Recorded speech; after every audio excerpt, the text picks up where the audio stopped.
반갑습니다. 10월 25일 토요일 큐티 스케치 시간입니다. 오늘 본문은 스가랴 10장 1절부터 12절까지의 말씀입니다. 오늘 본문은 이렇게 시작합니다. 봄비가 올 때에 여호와 곧 구름을 일게 하시는 여호와께 비를 구하라. 무리에게 소낙비를 내려서 밭의 채소를 각 사람에게 주시리라. 이것 역시도 하나님의 구원의 약속입니다. 10장도요. 그런데 이제 10장을 읽어보면 비가 올 때에 여호와 곧 구름을 일게 하시는 여호와께 비를 구하라. 무리에게 소낙비를 내린다. 이렇게 이야기. 비가 올 때에 비가 오고 있어요. 비가 오는데 여호와 곧 구름을 일게 하시는 여호와께 비를 구하라. 비가 오는데 무슨 비를 구해요? 그래서 무슨 이게 특별한 뜻이 있는가 싶어서 비가 올 때도 우리가 계속 비를 구하도록 기도해야 되구나 이렇게 생각할 수 있어요.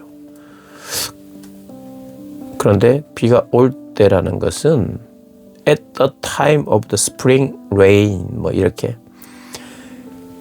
봄비가 내리는 봄비철에 비가 오고 있는 게 아니라 봄비철에 비록 지금이 봄비가 내릴 철이지만 그럼에도 불구하고 비를 내리시는 하나님께 구해라 이런 의미입니다. 그게 조금 다르죠. 그래서 어제도 말씀드렸습니다. 그제도 말씀드렸습니다만 공부해야 돼요. 이제 무슨 뜻인가. 성경을 읽자 하는 게 아니라 성경을 이해하자. 성경을 이해하자. 성경을 내가 이해했나 글로. 성경을 이해하자. 그러니까 우리가 성경 일독하기 성경 읽기 요 안에 성경 이해하기로 자꾸 이렇게 생각을 전환시켜서 좀 늦더라도 이해하고 넘어가는 이해하고 at the time of the spring rain으로 되어 있습니다. 원어도 그렇고요. 그러면 봄비가 내릴 그 시즌이지만 그 시즌에도 봄비가 내리는 그 시즌에 기도하라. 그 기도를 했더니 기도 이상의 축복이에요. 구한 만큼 주시는 것보다 더 많이 주세요. 소낙비. 물론 소낙비가 늘 오면 이 농사에 다 잘 되는 건 아니에요. 그러나 본문에서는 적어도 이 소낙비는 하나님의 풍성한 비를 통해서 풍성한 수확에 대한 약속을 상징적으로 이야기하는, 그러니까 여기에 나오는 소낙비는 긍정의 소낙비입니다. 내려서 밭의 채소를 각 사람에게 주신다. 이게 하나님의 복이라는 거예요. 2절에 드라빔들은 허탄한 것을 보며 복술자들은 진실하지 않은 것을 보고 거짓꾼 말한 자 그 위로가 헛됨으로 백성들이 양같이 유리하며 목자가 없으므로 공고를 당하나니. 드라빔은요 점치는 이런 이방 도구들이 우상이죠. 복술자, 점쟁이들 말하는 겁니다. 이런 사람들하고 이야기하고 이렇게 하면 안 되죠. 하나님이 우리에게 미래에 대해서도 어느 정도 말씀하시고 이 드라빔이든 복술자든 하나님이 우리의 길을 인도하시니까 그분에게 물으면 돼요. 그런데 왜 드라빔 이런데 복술자를 의지했을까요? 몇 가지 이유들이 있는데 그것은 하나님의 뜻이 우리의 뜻과 다르기도 할 때가 있어요. 다르기가 쉬워요. 왜냐하면 하나님의 뜻은 항상 이타적이죠. 이기적이지 않아요. 나하고 안 맞아요. 하나님 맞을 수가 없어요. 저하고 우리가 하나님과 우리의 본성이 하나님과 맞을 수가 없습니다.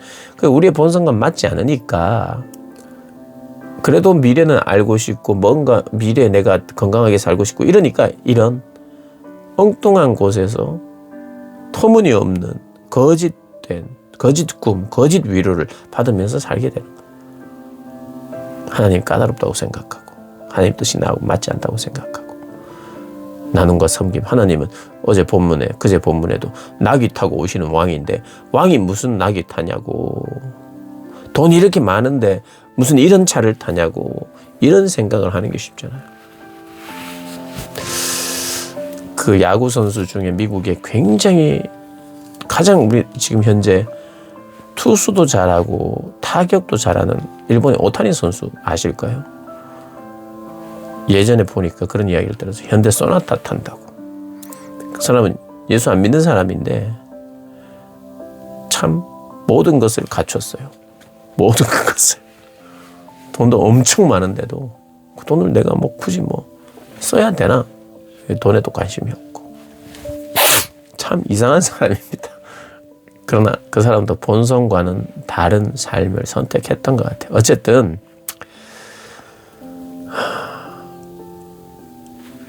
이 허탄한 것, 거짓된 것, 이런 것을 찾으면서 거기에 거짓된 만족 가운데 살도록 되는 사람들이 있다 이거예요. 근데 하나님의 백성은 그렇지 않아요.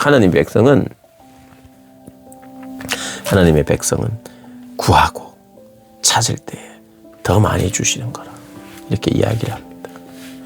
3절은 내가 목자들에게 노를 바라며 내가 순념소를 벌하리라. 만군의 여호와가 그 무리 곧 유다 족속을 돌보아 그들을 전쟁의 준마와 같게 하리니. 지금 목자들도 여기서 나오는 목자들은요 긍정이 아니에요. 또 내가 목자들에게 노를 바란다. 이스라엘의 지도자를 말합니다. 그리고 순념소 이것도 마찬가지예요.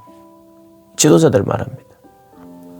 만군의 여호와가 그 무리 곧 유다 족속을 돌보아 그들을 전쟁의 준마와 같게 하리니. 이스라엘 지도자들, 백성을 잘 인도하지 못했던 지도자들 혼난다는 겁니다. 모퉁이 돌이 그에게서, 말뚝이 그에게서, 싸우는 활이 그에게서, 권세 잡은 자가 다 일제히 그에게서 나와서 싸울 때에 용사같이 거리의 진흙 중에 원수를 밟을 것이라. 여호와가 그들과 함께 앉아 그들이 싸워 말탄 자들을 부끄럽게 하리라. 하나님께서 이런 하나님이 근원이 된 이런 지도자, 모퉁이 돌과 같은 지도자가 나올 것이고 굉장히 말뚝을 박은 것처럼 안정적이고 그리고 싸우는 활, 참 군사력과 힘이 있는 자이고 권세 잡은 그런 어떤 지도자로서 기반 위에서 진행하고 추진하는 그러한 사람을 보내서 그게 바로 이제 이 시대는 메시아죠. 그리스도죠. 함께해서 회복하리라, 구원하리라 이야기를 하는 겁니다. 내가 유다 족속을 견고하게 하며 요셉 족속을 구원할 것이다. 유다 족속, 요셉 족속 역시도 남쪽, 북쪽 이스라엘을 말한 이스라엘이 그래서 여호와께 돌아오겠다고 이야기해요. 그런데 6절에 보면 여호와라, 나는 그들의 하나님 여호와라, 내가 그들에게 들으리라. 그들에게 들으리라. 하나님이요 우리에게 돌아와서 우리를 회복하셔서 하나님이 듣겠대요. 우리를. 이게 무슨 말입니까? 구하는 것을 듣고 또 내가 말하는 것을 너희가 듣고. 여러분 결국 회복은요 듣는 관계예요. 이게 뭐예요? 사랑하는 관계예요. 사랑하는 관계는 듣는 관계입니다. 여러분 말만 하고 내가 안 듣기로 작정하면 싸우죠. 내가 말만 하면 싸워요. 그건 뭐 우리 모두의 약점입니다. 도무지 안 들으려고 하죠. 내 생각만 주장하려고 하죠. 그게 가정에서도 그런데 가장 가깝다고 생각하는 가족들 사이에서도 그럴 때가 있는데 밖에 나가면 얼마나 더 하겠습니까? 듣는 관계, 사랑의 관계입니다. 비판할 수는 있어요. 정확한 것을 근거하여 고치고 함께 우리가 잘해보자는 의미로 그렇게 비판해야 돼요. 죽이겠다고 비판하고 있고 모든 것이 악이고 상대 진영은 서로가 악이에요. 가장 적나라하게 보여주고 있어요. 그들을 고치고 함께하고자 하는 그런 이제 마음이 물론 너무 악하게 보이면 상대가 그렇게 할 수밖에 없는데 그리고 그런 현상이 일어나고 있는 자체가 그게 나라의 정치든 어떤 사람들 간의 사이의 어떤 그룹의 어떤 갈등이든 그 모든 거에서 들으려고 하지 않는 듣는 것이 회복돼야 됩니다. 네가 잘해야 듣지. 그것은 세상의 논리예요. 그래서 예수님이 선택하신 방법이죠. 그건 방법일 뿐만 아니라 그렇게 해야 우리 죄를 용서하시기 때문에 그분이 죽으신 것이지만 죽는 방법이에요. 듣는 관계의 회복이 참된 회복이라는 거 꼭 기억하십시오. 하나님께서 그들을 향하여 휘파람을 불어 모으고 구속하겠다는 겁니다. 기억하고 하나님을 기억하고 자녀들이 돌아올 것이다. 그리고 길라앗 땅과 레바논 땅, 그게 이스라엘 땅입니다. 돌아올 것이다. 아수르로부터, 애굽으로부터. 애굽과 아수르는 압제되었던 곳이 있잖아요. 아수르에게 패망했고 애굽에는 예전에 노예로 400년 이상 살았고, 그래서 하나님은 모든 것을 극복하고 승리케 하신다. 이게 11절 12절의 말입니다. 고난의 바다를 지날 때 나의 깊은 곳을 마르게 하겠고 그 바다를 물결을 치겠고 물결을 극복하고 물결을 막겠다는 거예요. 아수르의 교만이 낮아지겠고 애굽의 규가 없어지겠다. 그리고 12절에 내가 그들로 나 여호와를 의지하여 견고하게 하리니 그들이 내 이름으로 행할 것이다. 여러분, 내 이름으로 행하게 되는 거예요. 여호와와 우리 사이가 듣는 관계, 사랑의 관계가 되고 우리는 또 어떻게 되느냐? 하나님의 뜻을 따라요. 하나님의 뜻을 따르고 그분의 이름을 높여요.